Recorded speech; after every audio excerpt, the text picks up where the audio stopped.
Prácticas del lenguaje. Es una práctica social y cultural. El área de las prácticas del lenguaje concibe el lenguaje como una práctica social y cultural que se adecua en forma dinámica y con gran versatilidad a contextos de uso particulares. Para que los alumnos logren apropiarse progresivamente de las prácticas del lenguaje, es preciso que en el aula se las tome como modelos de referencia. Para que los alumnos logren apropiarse progresivamente de las prácticas del lenguaje, es preciso que en el aula se las tome como modelos de referencia.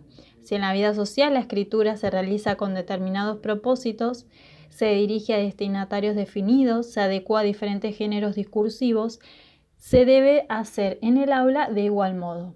Lo mismo sucede con las prácticas de lectura. Un lector de literatura recomienda textos, sigue autores o géneros predilectos. La literatura en la escuela tiene que remitirse a esas prácticas para familiarizar a los alumnos y permitirles de ese modo participar de ellas a partir de un repertorio cada vez más amplio y diversificado. Todos estos conocimientos, en tanto se materialicen en prácticas, remiten a acción y a contexto de uso y distan de poder ser concebidos como estáticos o enciclopédicos. El modo de aprenderlos, precisamente, es ejercitando prácticas variadas en ámbitos diversos y con propósitos diferenciados a lo largo de las distintas etapas de la vida escolar. Toda selección de contenidos implica un recorte que impone también criterios de organización en una secuencia de presentación progresiva. En ese recorte, las prácticas que se realizan a través de la lectura, la escritura y la oralidad se distribuyen en 3 ámbitos de referencia: el ámbito de la literatura, de la formación del estudiante y de la formación del ciudadano. En el primer caso, el ámbito de la literatura se propone recuperar una producción cultural de gran envergadura que abarca diferentes géneros discursivos literarios a través de los distintos años. En el ámbito de la formación del estudiante, los alumnos aprenden a ejercer las prácticas relacionadas con el estudio. Por ejemplo, buscar información, registrarla, exponerla, y articulan con otras áreas de conocimiento.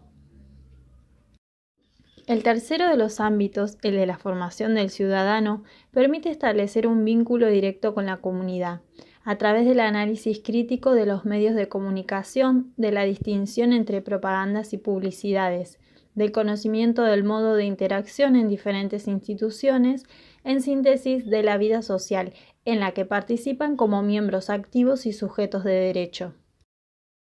Las diferentes alternativas para abordar los contenidos del área son los proyectos y las secuencias didácticas. En el trabajo por proyectos, las acciones se organizan en función de obtener un producto final y los alumnos conocen y generalmente consensúan los propósitos de las tareas que están llevando a cabo.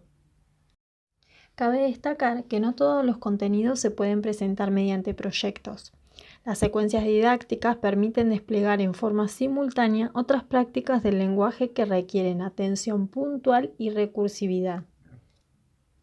Por su parte, las prácticas habituales y sostenidas pueden ser ejercidas en espacios acordados para tal fin, que sean previsibles y esperados por los alumnos. En el diseño curricular se presenta una propuesta para enseñar a leer y a escribir a los niños por sí mismos. El enfoque alfabetizador equilibrado. Para esto, es necesario una reorganización profunda en el objeto de enseñanza y también en los propósitos formativos de la escuela. En esta reorganización profunda se realiza desde una perspectiva constructivista psicogenética, la cual considera al alumno como constructor del conocimiento. Es un sujeto cognoscente. El aprendizaje es concebido como un proceso de obtención de conocimiento que opera a partir de la propia actividad del sujeto que aprende. Un sujeto que para aprender formula hipótesis, analiza, comprueba, organiza y reorganiza, entre otras acciones. El cambio de perspectiva corresponde por un lado al modo en que se concibe al objeto de conocimiento a ser enseñado, realizar propuestas áulicas enmarcadas en las prácticas del lenguaje, abordadas de una manera integral, sin fragmentar. Y el otro modo, cómo se entiende la construcción de saberes. Las prácticas del lenguaje ponen en juego acciones comunicativas, donde hacer presupone una competencia comunicativa y no al revés. Los criterios fundamentales son la continuidad pedagógica a lo largo de los años, diversidad de situaciones, alternancia metodológica y creación de ambientes de trabajo individual como cooperativo. Una propuesta para llegar a ser lectores plenos es la gran ocasión. Y para ello es importante destacar algunas características o puntos que son importantes trabajar para que puedan realmente llegar a ser lectores plenos y poderosos en la lectura. Buscadores de sentido. Leer es construir sentido. No solo se lee lo que está cifrado en letras, también se puede leer una imagen, una ciudad, etc. Tomar la palabra. Es un momento clave en la historia del lector. Sale de una boca concreta y es recogida por oídos también concretos. Leer lo que fue escrito. La escuela pondrá a ese lector frente a un nuevo desafío, las letras, que por un lado está el esfuerzo del desciframiento que encierra la construcción del sentido, pero por otro lado también ese lenguaje aparece transformado, corporizado, enmascarado, ocupando un espacio y atrapado en un libro, una hoja, un afiche, una pantalla, en cierto modo otro lenguaje. La actitud del lector. La del lector es una postura única, inconfundible, que supone un cierto recogimiento y una toma de distancia, un ponerse al margen, para desde ahí producir observación, conciencia, viaje, pregunta, sentido, crítica y pensamiento. Dar de leer. En este terreno de la lectura, como en otros terrenos, la escuela tiene la posibilidad de igualar oportunidades, dar ocasiones para que la lectura tenga lugar. Leer por placer. La consigna del placer, que hizo su aparición en la escuela hace unos años, pareció devolverle al lector cierto protagonismo.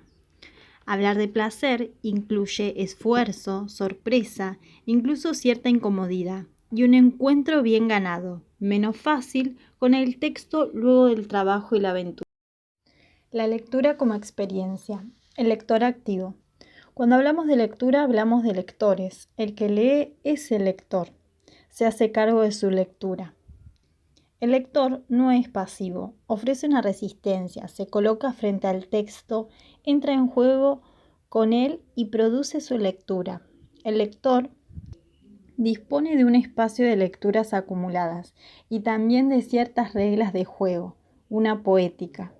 Tal vez muchas de esas lecturas y de esos saberes poéticos no tengan la forma de una página llena de letras y provengan de otros medios, pero son su equipaje, su caja de herramientas. Con ayuda de esos saberes construirá su sentido. Leer y escribir. Esta reconsideración del lector como alguien activo facilita la comprensión de la escritura y la lectura como dos caras de la misma moneda. La decisión de escribir o dejar una marca supone haber alcanzado o desear alcanzar al menos alguna lectura.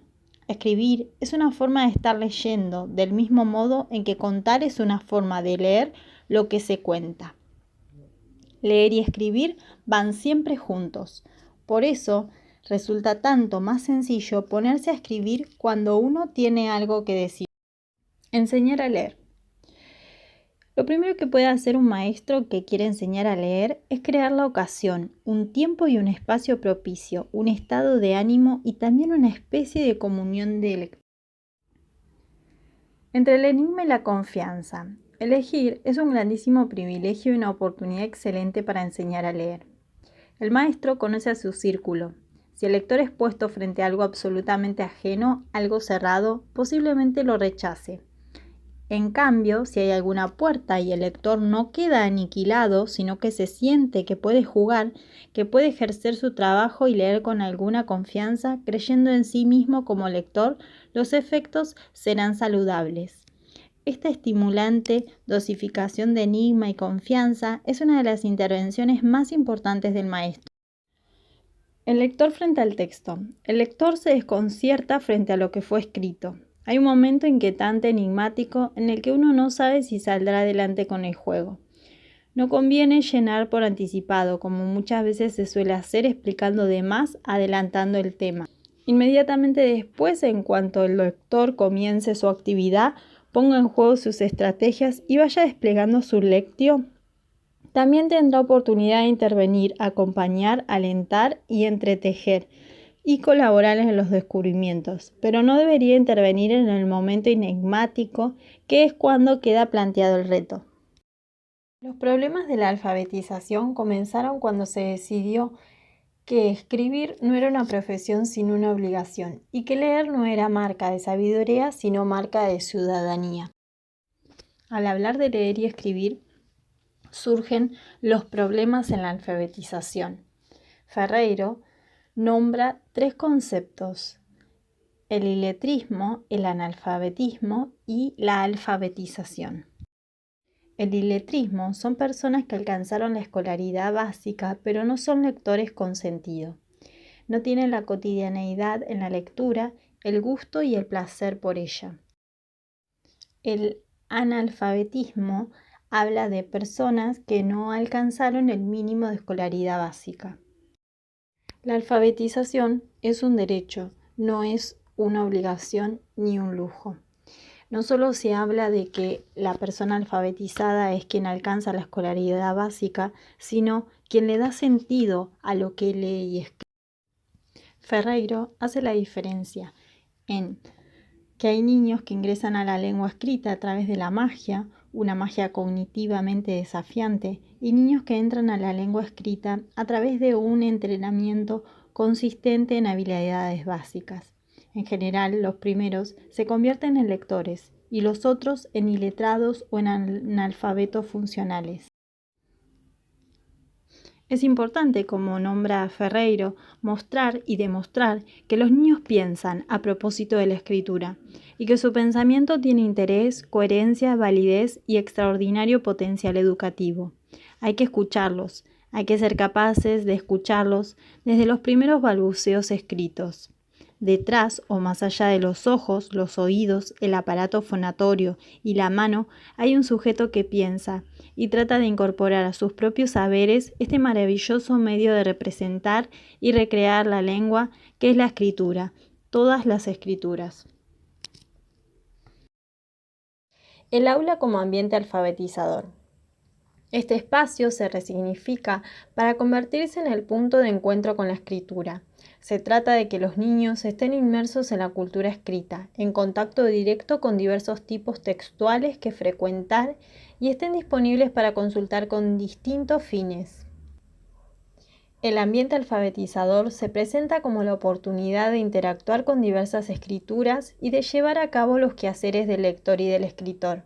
Al mismo tiempo, permite a los niños acceder a fuentes estables para que puedan leer y producir sus propios textos. El ambiente alfabetizador se construye desde el primer día de clases y durante todo el tiempo y todos los años junto con los niños.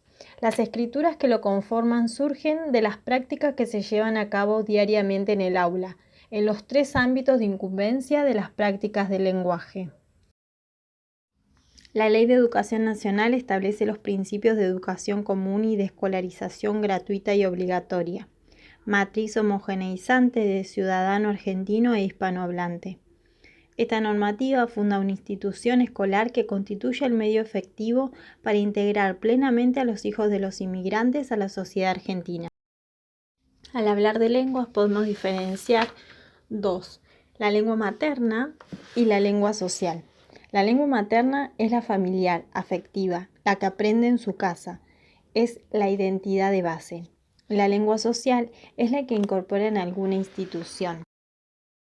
Al hablar de lenguas podemos diferenciar 2, la lengua materna y la lengua social. La lengua materna es la familiar, afectiva, la que aprende en su casa, es la identidad de base. La lengua social es la que incorpora en alguna institución. Dentro de una comunidad se puede hablar del multilingüismo, el cual es una comunidad que se hablan varias lenguas, y el plurilingüismo es una persona que habla más de 2 lenguas. Planificación de la enseñanza. Es un instrumento indispensable para la acción pedagógica. Es una herramienta de trabajo que permite balancear las intenciones y las restricciones propias del proceso de enseñanza. Planificación escrita. Consignar por escrito las previsiones didácticas permite a los docentes revisar varias veces la propuesta de enseñanza, poner en palabra, escrita, aquellas ideas sobre cómo imaginamos que serán las situaciones de enseñanza. Planificación como tarea compartida. Requiere discutir y establecer acuerdos con otros docentes, poniendo en juego las diferentes representaciones acerca de la enseñanza en contextos particulares, analizando los documentos curriculares, problematizando experiencias individuales e institucionales. Esta reflexión, en otras, busca favorecer las trayectorias escolares de los alumnos, convirtiendo la tarea de planificar en una tarea compartida. Criterios para organizar una clase. Diversidad. Diversidad en las situaciones de enseñanza, en las prácticas de lectura, escritura y oralidad, en los propósitos, en los destinatarios, en los ámbitos del desarrollo del lenguaje, en textos y soportes, modalidades organizativas, agrupamientos en las clases, roles ante una tarea lingüística, diversidad de soportes e instrumentos adecuados a cada situación comunicativa, de problemas para interpretar y producir textos. Intervenciones de los docentes. Otro de los criterios es la continuidad. Garantizar la continuidad supone sostener la diversidad de situaciones a lo largo del año escolar. Así, los alumnos tienen posibilidades de enfrentarse con problemas similares vinculados con la lectura, la escritura y los intercambios orales y resolverlos cada vez con mayor profundidad. Simultaneidad. Organizar diversas situaciones con continuidad supone también programar la simultaneidad. Así, en un mismo periodo, coexisten y se articulan diversas situaciones de lectura, escritura y oralidad. Pueden plantearse entre diferentes modalidades organizativas. Progresión. Garantizar que las situaciones planteen un nivel de complejidad creciente.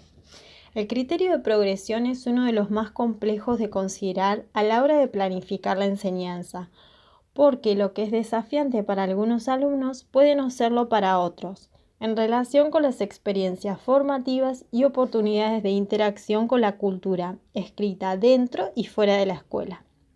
Se trata entonces de establecer algunos indicadores de avance de los aprendizajes en cada tipo de situación en relación con los puntos de partida de los alumnos y las condiciones en que se ha desarrollado la enseñanza. El diseño universal para el aprendizaje ayuda a tener en cuenta la variabilidad de los estudiantes al sugerir flexibilidad en los objetivos, métodos, materiales y evaluación, que permitan a los educadores satisfacer dichas necesidades variables. Presentan desde el principio flexibilidad, opciones personalizables que permitan a todos los estudiantes progresar desde donde ellos están. Los principios de este diseño universal hablan de proporcionar múltiples formas de implicación, el porqué del aprendizaje, proporcionar múltiples medios de representación, el qué del aprendizaje, y tercero, proporcionar múltiples medios de acción y expresión.